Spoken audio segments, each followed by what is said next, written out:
চলে আসলাম এখন আমি ঘরটা গোছাতে আর খুব সুন্দর করে আমাদের ঘরটা গুছিয়ে পরিপাটি করে নেব। আর হাতে গোনা মাত্র দুদিন আছে আমাদের বাড়িতে পুজো, আর এই দিনটির জন্য সারাটা বছর অপেক্ষা করে থাকি কবে আমাদের বাড়িতে পুজোর দিনটা আসবে। আজকে দুপুরবেলায় আমি রান্না করব, আর কি রান্না করব সেটা তোমাদের সঙ্গে শেয়ার করে নেব। অনেকদিন হয়েছে ভেবেছি মনে মনে এই রান্নাটা করব।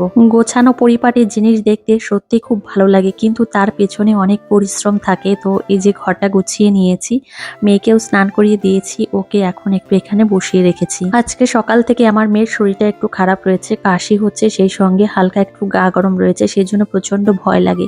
আবার মনে মনে ভাবছি যে জ্বর না আসে। মেয়েকে সঙ্গে নিয়ে চলে এসেছি এখন আমি ছাদে, আর এখান থেকে ক্যাপসিকাম নেব। গাছে ক্যাপসিকাম হয়েছে আর দেখে এত ভালো লাগছে। নিজের হাতে লাগানো গাছে যখন ফল হয় তখন সত্যি মনের ভেতর থেকে এতটা পরিমাণে খুশি হয়, আনন্দ হয়, সে কথা হয়তো কাউকে বোঝানো যাবে না। ক্যাপসিকাম গুলো নিয়ে সোজা চলে এসেছি রান্নাঘরে, আর রান্নাঘরে এসেই আমি সমস্ত ধরনের সবজি কেটে ধুয়ে পরিষ্কার পরিচ্ছন্ন করে গুছিয়ে নিয়েছি। এখন হয়তো অনেকেই এই সবজিগুলো দেখে বুঝতে পারছো আমি কি রান্না করতে চলেছি। আর এদিকে চিকেনটা ভালো করে পরিষ্কার পরিচ্ছন্ন করে ধুয়ে জল ঝরাতে রেখেছি, সেই সঙ্গে চিংড়িগুলো পরিষ্কার করে নিয়েছি। রান্না বান্না আমি শুরু করে দিয়েছি। এদিকে ঝাল ঝাল করে আজকে একটু চিকেন রান্না করব, সেই সঙ্গে ফ্রাইড রাইস রান্না করব। বাড়িতে প্রত্যেকদিন প্রায় নর্মাল খাবার রান্না করা হয়, সেই জন্য ভাবলাম আজকে দুপুরবেলায় আমি একটু ফ্রাইড রাইস আর একটু চিকেন কষা রান্না করি। আর এদিকে আমি রান্না বান্না করে নিয়েছি।